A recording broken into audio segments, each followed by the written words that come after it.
Não E responda. advogado. E advogado. Ah, entendi.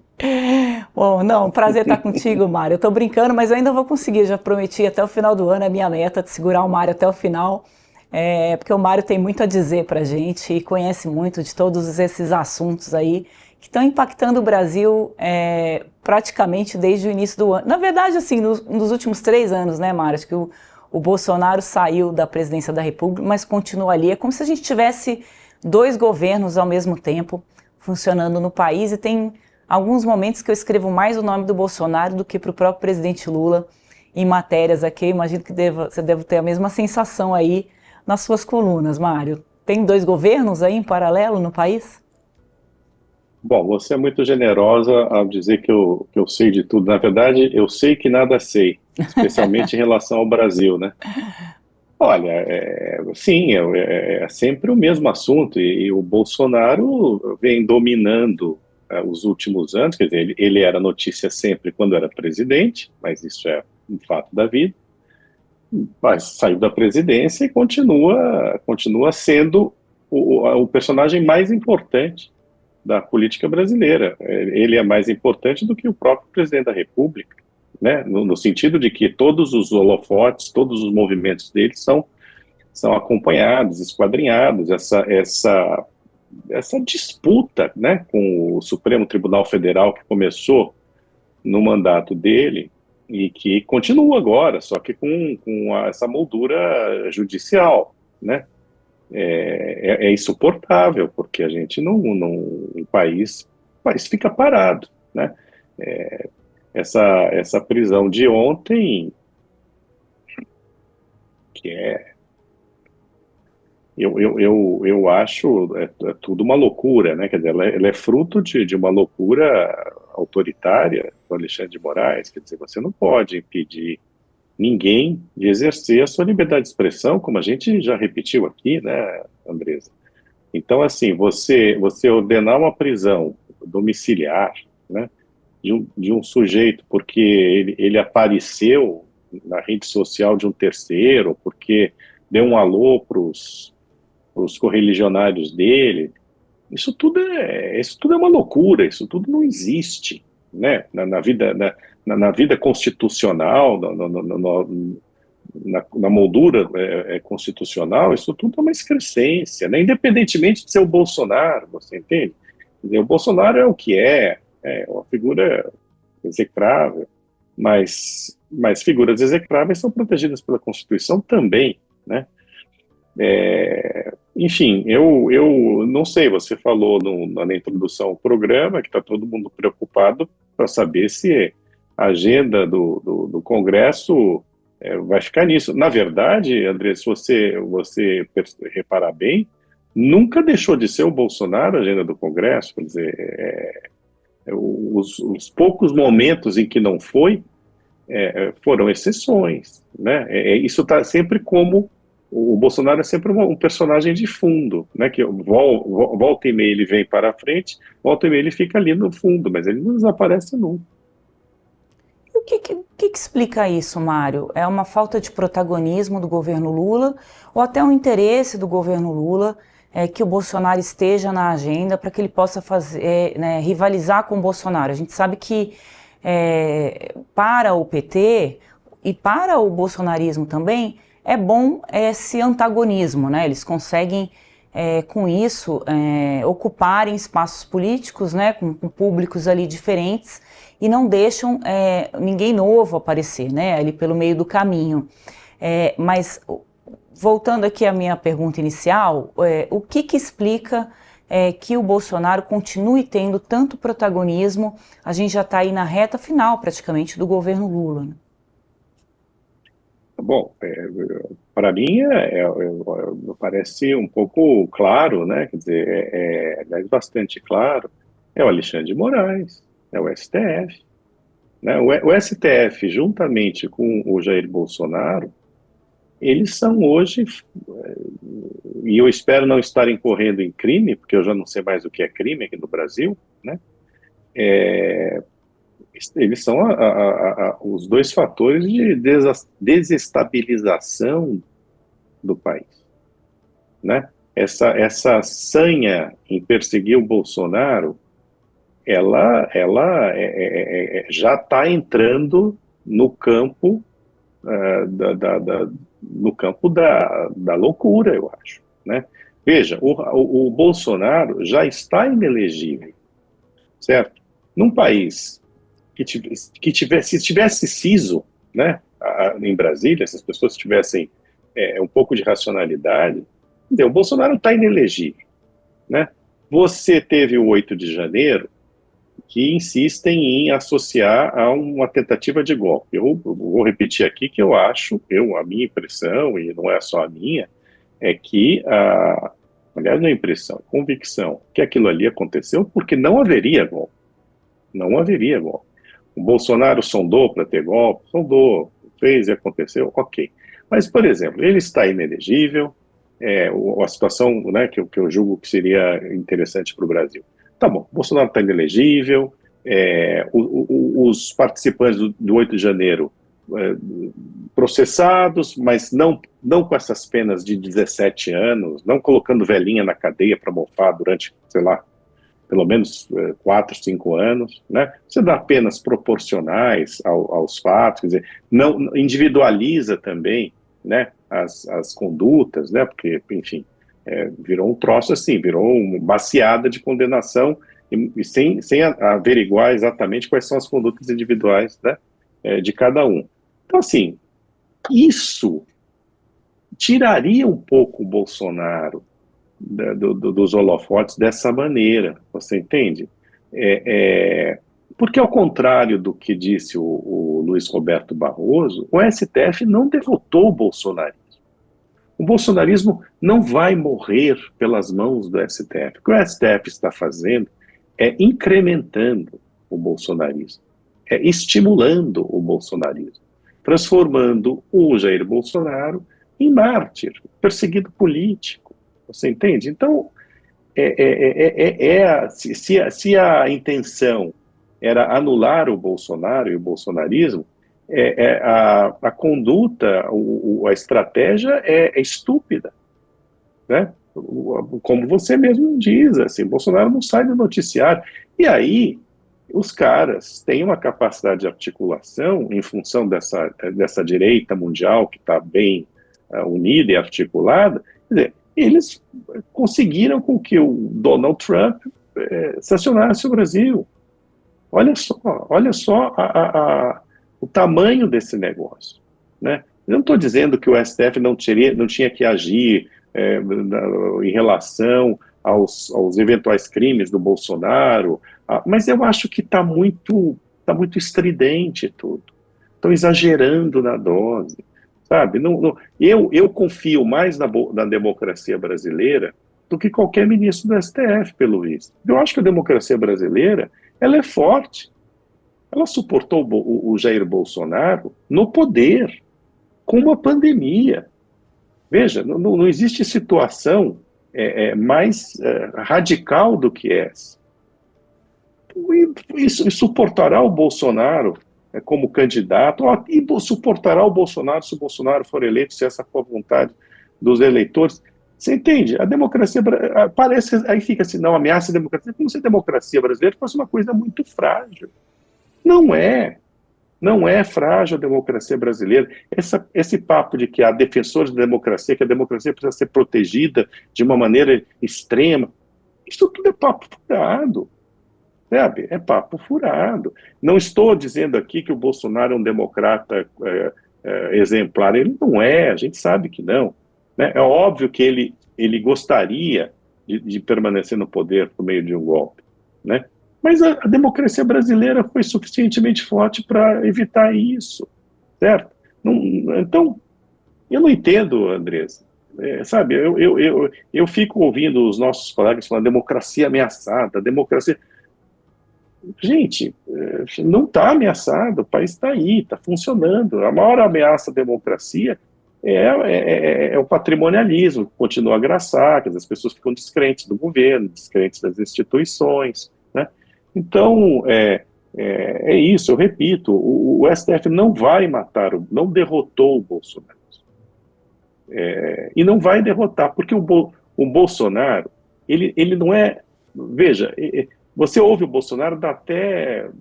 Como é que esse cara, né, completamente desarticulado, afásico, né, pode ser um ídolo? Porque ele encarnou, assim como o Lula disse que ele era uma ideia, o Bolsonaro também é uma ideia, certo? São más ideias, mas são ideias, né? E as ideias más ou boas se fortalecem quando elas são perseguidas. Isso é histórico, né? É histórico, seja na religião, seja na política. Seja na vida, né? No nosso Então, dia a dia também, né? no nosso dia a dia também, né? Você acaba sempre tendo empatia por quem é perseguido, né? Porque no mundo real, eu não conheço ninguém que acha realmente que a democracia tenha sido abalada e que esteja sob uma ameaça de morte, você entende? Agora, Mário, É óbvio. Oi. essa questão da democracia está sendo usado pelos dois lados, né? O bolsonarismo diz que não há democracia e que eles estão sendo silenciados, e de fato estão, né? Uma das decisões que chocou muitas pessoas que principalmente acompanham essa discussão da regulação das redes sociais, que eu estava conversando ontem, e aí estou falando de acadêmicos, é o fato do ministro ter proibido o Bolsonaro, inclusive, de ter um celular, de acessar um aparelho celular.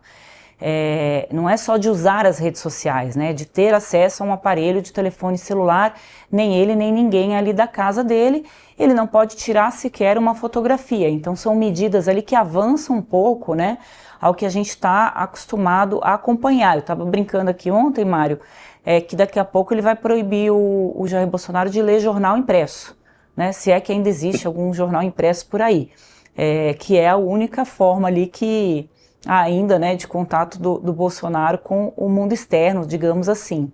Mas esse discurso, né, ele também está sendo usado pelo lado do Supremo, né, então que ele precisa conter o bolsonarismo por uma ameaça à democracia, e que o Moraes fez esse papel, e é por isso que ele tem ainda um respaldo ali no Supremo Tribunal Federal de segurar a democracia na unha quando o país chegou ali ao limite de um risco institucional.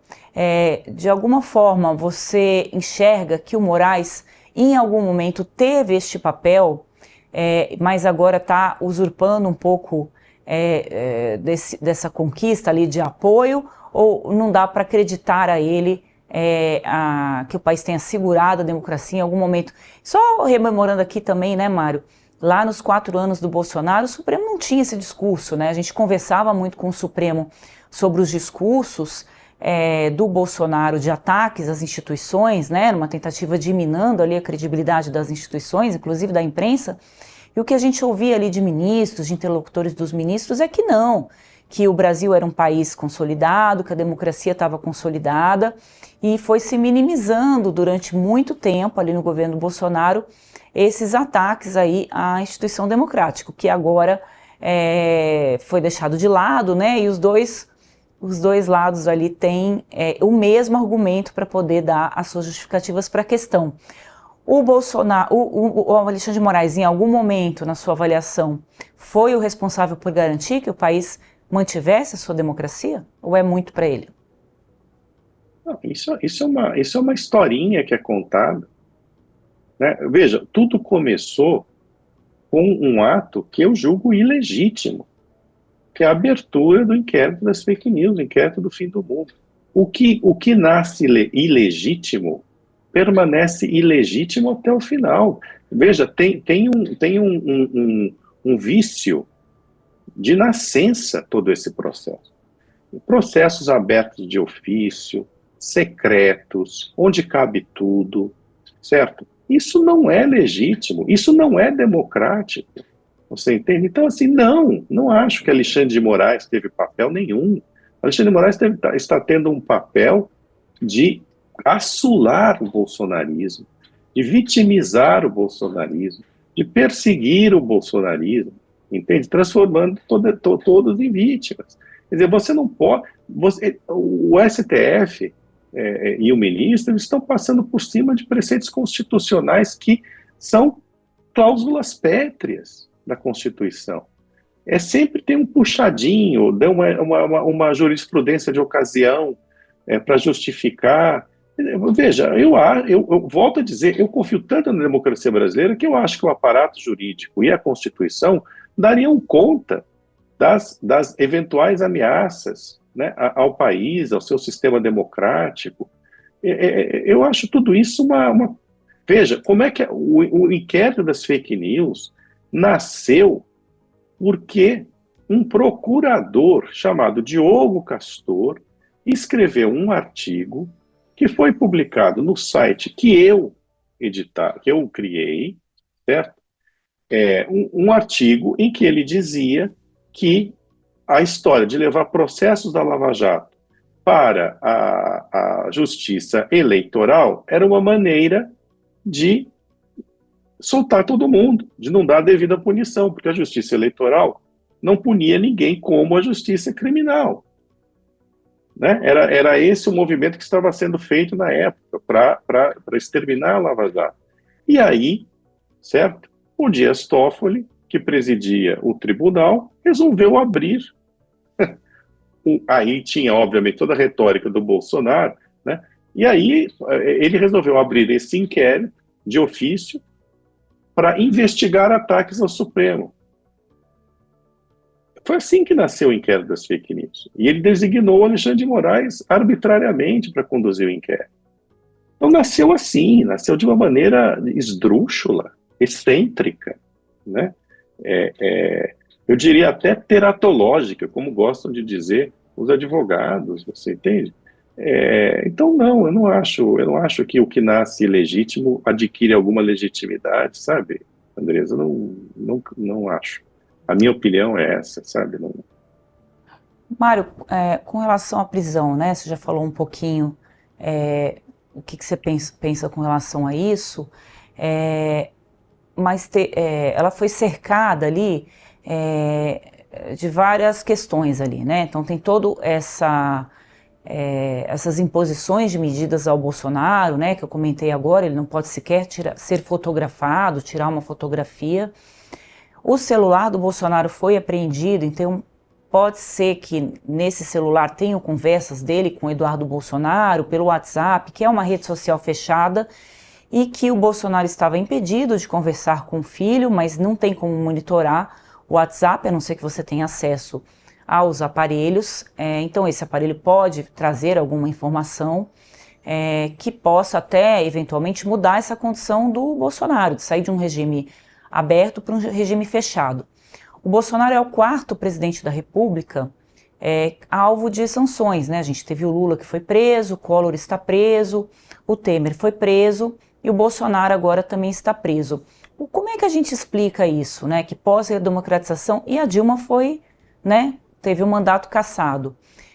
Como é que a gente explica isso, né? Que a gente teve os nossos últimos presidentes ali, tirando o Fernando Henrique Cardoso, todos foram alvo de alguma medida judicial, seja por corrupção ou por outros fatos, né? O que está acontecendo no país com relação a isso?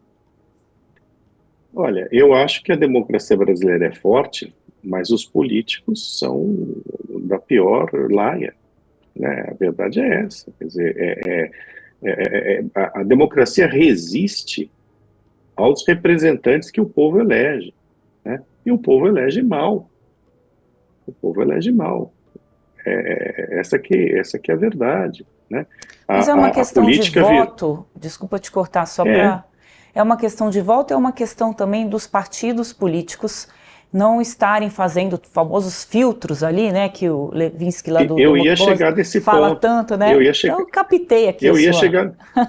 Não, você está certa, mas você está absolutamente certa. No Brasil, não existem partidos políticos, né?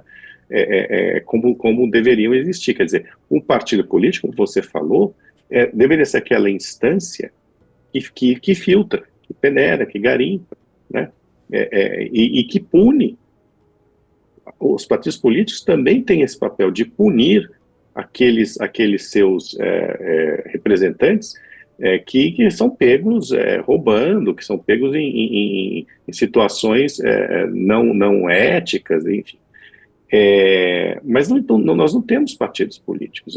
Agora, por que nós não temos partidos políticos? Porque os partidos políticos são feitos por pessoas. A gente fala de instituição, de partido e tudo mais, mas a gente tem que entender que são sempre seres humanos, são homens e mulheres, né, que estão na base de tudo.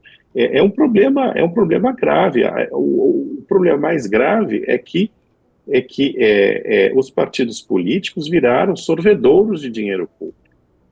Só. Né? Não há interesse nenhum em realmente fazer um projeto para o país, né? De resolver as questões mais urgentes, e há muitas questões urgentes. Andresa, o Brasil vai passar um vexame em Belém, que é a cidade mais favelizada do Brasil. Inventaram, acho que foi o Lula que inventou, de fazer a COP lá. Né? Você veja o que já estão passando os participantes, né? Eles não estão cobrando, tem gente cobrando 1 milhão, mais, por estadia. É muito interessante você verificar que veio à tona o pedido dos representantes suíços, dizendo, olha, esses preços estão tão altos que a gente não tem como justificar perante o parlamento suíço. Você veja a diferença. A situação, né? Isso pega muito mal para a imagem do Brasil, né, Mário? Porque reforça aquela questão do jeitinho brasileiro, da malandragem, né? Os caras estão colocando os preços lá em cima para se dar bem, né? Muito ruim mesmo que tenha se deixado chegar nessa situação. E como você colocou, né? Uma cidade que saneamento básico, mesmo essas questões que vai se discutir ali, a gente não vê por ali, né? Mas é isso, sabe? Eu não vou cansar de dizer, quer dizer, as nossas cidades, elas espelham a política. Elas espelham os nossos políticos, certo? Elas são precárias, elas são favelizadas, elas são feias, elas são inseguras. Mas não é que isso é porque é. Isso é porque os políticos estão pouquíssimo interessados, né, em cumprir o seu papel, que no fundo o papel de um político qual é? Certo? É negociar com os seus pares, né, negociar no bom sentido, né, para que políticas sejam implementadas, para que o país avance, para que as pessoas vivam melhor, né, tenham mais oportunidades, sejam mais seguras, se sintam mais seguras. Assim, mas isso, eu estou falando isso, Andresa, e eu estou me sentindo óbvio, porque é óbvio, né? É óbvio. É que tem hora que a gente precisa falar o óbvio, né, Mário, para que a gente possa voltar ao ponto de partida. Você colocou essa questão de que os partidos se movem muito por recursos, e é um ponto que eu queria trazer até para discussão aqui no programa, Mário, que é o que eu estava falando ali no começo, né? Hoje muita gente me ligou e eu também fui muito atrás dessas respostas, para entender de que forma, né, essa prisão do Bolsonaro vai interferir na agenda política. E aí a gente vai cruzar esses temas que a gente está conversando, porque uma das coisas que eu mais ouvi é que a gente está num ano pré-eleitoral e o Congresso, na verdade, está preocupado com recursos, com dinheiro de emenda, porque eles estão buscando já, né, preparando as suas reeleições. Então os deputados e senadores não estão muito preocupados com a situação do Bolsonaro. O Bolsonaro vai ser ali utilizado, né, como uma moeda de troca ali, como uma massa de manobra do Congresso para, na verdade, conseguir recursos para tentar a reeleição. E aí, com relação aos partidos que a gente estava colocando, né, eu e o Marco, esses partidos também não oferecem nomes, né, que discutam o país, né, acabam oferecendo cada vez mais influencers, pessoas que têm popularidade. Tudo bem, todo mundo querer entrar para a política, acho até saudável, desde que a pessoa se prepare e entenda, né, qual é a função da política, como o Mário acabou de explicar. Então, na medida em que os partidos estão privilegiando mais as eleições para o Congresso, né, Mário, porque é ali que se faz dinheiro, quanto mais deputado você tem, mais dinheiro do fundo partidário você tem. Então, também não há interesse, né, Mário, desses grandes partidos que hoje o país está formando, principalmente você tem hoje uma maioria de partidos de direita no país, e a gente está falando aqui do chamado Centrão, eles não têm interesse em ter nomes próprios ali à presidência da República, porque eles querem mesmo fazer a bancada de deputado para ter dinheiro de fundo partidário, né, Mário? Claro, são sorvedouros de dinheiro, é isso. São empresas que não pagam imposto, que recebem, que são financiadas, que têm um orçamento extraordinário, bilionário, certo? De dinheiro público, e que não são obrigadas a prestar contas de nada, nada, né? O orçamento secreto é o paroxismo disso, né? Mas, na verdade, nunca houve essa cobrança, né? O que estão fazendo com o dinheiro da emenda lá na ponta, né? Aí repórteres abnegados vão lá ver e descobrem, claro, um monte de fraude, né? Um monte de mentirinha, de mentirona e tudo mais, mas nada acontece, né? Porque os próprios partidos, eles funcionam, eles são montados para isso, para a fraude, né? Para cometimento de fraudes. O sistema está todo montado para fraudes, para contar com pessoas da pior espécie. Atenção, nos Estados Unidos, pegar um exemplo americano, pelo menos até o Trump, se um menino ou uma menina dissesse, olha, eu quero ser presidente da República, né, para os pais ficariam orgulhosos, né? Aqui, se um filho diz que quer ser presidente da República, criança, né, o que você quer ser quando crescer, Joãozinho? Ah, quero ser presidente da República. Você puxa a orelha do Joãozinho, né? Ou seja, nós estamos, na verdade, há muitos anos, selecionando os piores para a política e para as carreiras públicas. Porque quem tem um mínimo de decência não quer saber de política. Essa que é a verdade. São poucos, né? Óbvio que há um ou outro. Mas no grosso, certo? É uma seleção dos piores para que continue tudo como sempre foi. É horrível. É horrível. Eu vejo tudo isso com muita... ainda mais uma pessoa da minha geração enfim, que pegou a redemocratização, que tinha grandes esperanças na redemocratização.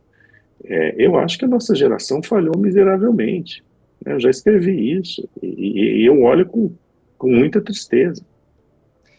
Tem um grupo, né, no Congresso, eu não generalizo tanto assim, tem um grupo no Congresso que tenta, né, ali fazer a diferença, ir abrindo na cotovelada, né, uns caminhos para poder tentar mudar a política, porque também você não consegue mudar se você não tiver dentro, né, do sistema, mas é difícil, com certeza. Quem manda no Congresso são poucos líderes. Essa questão das emendas tem uma responsabilidade muito grande do Executivo também, porque quem aperta o botão para sair o dinheiro é o Executivo, e o Executivo poderia definir metas, né? Por exemplo, o Ministério da Educação, olha, a gente tem tanto de emendas parlamentares, que são os recursos que os parlamentares podem enviar para suas bases, mas como não há da parte do governo também uma definição de prioridades, eles acabam mandando para qualquer coisa. No orçamento secreto a gente descobriu que era para comprar trator, né?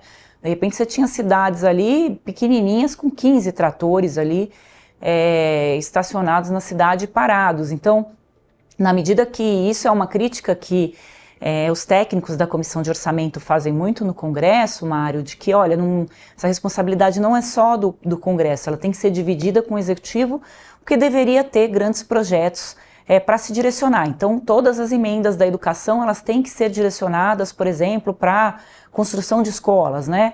Você sabe que tem tanto dinheiro para a educação, porque tem essas reservas, né?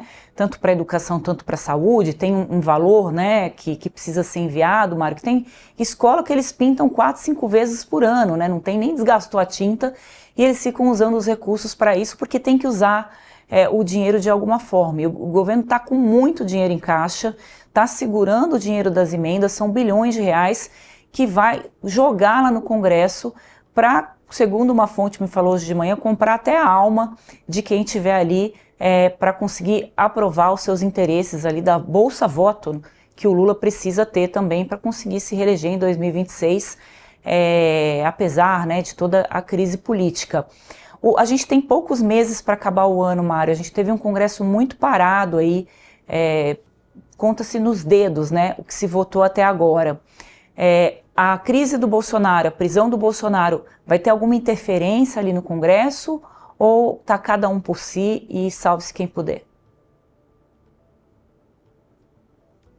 Você tem ali a oposição mais aguerrida, né, bolsonarista, né, que certamente não ficará quieta, né, e é uma bancada importante, né, é uma bancada importante. Eu acho que tudo, Andresa, depende da viabilidade a viabilidade de surgir um candidato que possa fazer frente ao Lula, né, porque o Lula é mal avaliado, o Lula não governa essa miséria aí que a gente vê, né, em matéria intelectual e política e tudo mais, mas é que não adianta, né, ele é o único, né, sem o Bolsonaro, ele fica ele ali, né, outros nomes, sei lá, o Tarcísio, o Ratinho Júnior e tudo mais, mas está tudo muito indefinido, até porque os bolsonaros também, eles gostam de torpedear todo e qualquer nome que possa surgir ali, né, querem que sejam eles mesmo. Tá mais difícil. Eu acho que tudo depende dessa viabilidade, você entende? Quer dizer, eu acho que eles estão à procura de um nome, né? E ao mesmo tempo, sem esse nome, claro, né? Eles vão tentar segurar ainda mais o governo, né? O Lula, o torpedeado de todas as maneiras, né? Porque fica sem definição, né? Quer dizer, o Lula fica reinando absoluto ali. Eu acho que é mais ou menos isso. Eu acho que depende muito do jogo ali, dos nomes que surgirem, você entende? Tá todo mundo perdido, né? Essa que é a verdade. Tá sem bússola, né? Porque mesmo o Lula, não há uma garantia total de que ele será o candidato em função da idade dele, das condições de saúde dele, né? Eu não sei, eu olho isso aí, acho que tá uma bagunça desgraçada. Eu nunca vi uma bagunça como essa no Congresso, nunca vi um Congresso tão inoperante, inclusive, né? Tão ausente das grandes questões nacionais, né? Por exemplo, caberia ao Congresso frear um pouco os ímpetos do Supremo, né? Mas eles são reféns do Supremo, né? E também não tem muita vontade de atuar. Um executivo também que está rendido, né? Ao, ao, ao Supremo. Eu acho que está tudo girando em torno do Supremo, sabe, Andresa? E os poderes mais fracos, eles ficam mais, os seus defeitos, os seus problemas ficam mais aparentes, a sua desorganização, né? Eu acho, por exemplo, eu escrevi hoje, não sei se você se ainda sigo aqui falando, Sim? eu escrevi hoje sobre isso, quer dizer, tanto o Bolsonaro, essa prisão do Bolsonaro, certo? Porque assim, se não foi provocação, pareceu, né? Ele sabia que ele não podia, e eu não vou aqui entrar no mérito outra vez do absurdo da decisão, né? Provocação do Bolsonaro, você coloca. Do Bolsonaro, quer dizer, óbvio, ele não poderia, do filho, né, que mostrou o Bolsonaro e falou com o Bolsonaro, quer dizer, isso tudo estava proibido pelo Alexandre de Moraes, certo? Quando eles fazem isso, e depois o Flávio apaga, eles sabiam que estava fazendo coisa errada, né? Quer dizer, coisa errada no sentido de peitar e de ir contra a decisão do Alexandre de Moraes, né? Por que eles fizeram isso? Quer dizer, o Bolsonaro já estava preso, essa que é a verdade. Eu não vou aqui subestimar o sofrimento de ninguém, ficar preso, obviamente, é a pior coisa que existe, né? A exceção da sentença capital, mas ele já estava preso, né? Ele praticamente não podia sair de casa, não podia falar, estava todo cheio de medidas cautelares restritivas e tudo mais. Ao ser preso, enfatiza o papel de Marte, né? E chama a atenção do Trump, quer dizer, neste momento, o que estava tentando se fazer em termos de negociação em torno das tarifas? Separar o aspecto comercial do aspecto político, né? O próprio Lula vinha falando, apontando essa direção, apesar de reincidir sempre no discurso anti-americano, das bobagens dele. Mas era esse o caminho, né? Tentar separar ou mitigar ao máximo, né, o aspecto político do aspecto comercial. Isso interessava ao Bolsonaro? Não, não interessava ao Bolsonaro. O Bolsonaro quer que o Trump haja no limite, né? E quer que essas sanções todas, o aspecto político prepondere sobre o aspecto comercial. É isso que interessa, porque eles têm a crença de que o Trump vai livrar o Bolsonaro da cadeia e que ele será o candidato do Trump, né? Agora, do outro lado também, a meu ver, houve um cálculo político do Alexandre de Moraes, certo? Houve um cálculo político, porque também não interessa ao Alexandre de Moraes que o governo, que o governo Lula, o governo brasileiro, tente resolver o aspecto comercial separando do aspecto político, certo? Por que não? Porque ele não quer ser relegado, é ele que foi alcançado pela lei Magnitsky, ele e outros integrantes do Supremo que também podem vir a ser alcançados, eles não querem ser, digamos assim, abandonados. Assim, ó, tá bom, a gente resolve a questão das tarifas, né, e deixa os caras do STF sofrerem as sanções, porque, afinal de contas, foram eles que criaram esse troço todo, né, também, né. Eles não querem. Veja, o Alexandre de Moraes não quis entrar com ação judicial nos Estados Unidos para tentar anular a decisão do Trump, porque ele quer manter a coisa dentro da política, né? Aquele jantar foi nesse sentido também lá no Alvorada, né? Quer que o Itamaraty entre de cabeça na história, quer dizer, não quer que se perca o aspecto político das sanções do Trump. Isso une o Alexandre de Moraes e o Bolsonaro. Você entende? Porque nessa altura do campeonato, eu acho praticamente impossível que o governo brasileiro consiga separar nas negociações, né, o que é comércio do que é política, como era o propósito, vinha sendo o propósito até ontem, né? Você entende? Então, a gente está muito... Os interesses pessoais, eles estão dominando a cena, né? Ninguém está pensando no Brasil. Tudo isso é papo furado, defesa da democracia, né, o escambau. Não é. O que está acontecendo é isso. Você tem um STF interessado que continue sendo revestido de política tudo o que está acontecendo, e o Bolsonaro também, obviamente com intenções diferentes, né? Cada um com sua posição, mas na verdade agindo ali nas mesmas raias, né? Mário, queria agradecer muito a tua presença, volte sempre, vou deixar você sair, mas obrigado. Pode deixar que eu ainda continuo com a minha meta de segurar aqui até o final do programa. Quem está acompanhando a gente vai vendo se eu vou conseguir até dezembro ser feliz nisso. Um abraço para você, muito obrigada pela participação. Mas você está muito à vontade, viu, Saiba? Está conduzindo bem. Obrigada, agora, Mário. no próximo programa, eu também vou fazer perguntas a você, porque eu estou interessado em saber o que você pensa. Tá bom, né? combinado então. Certo? Então tá bom, tchau.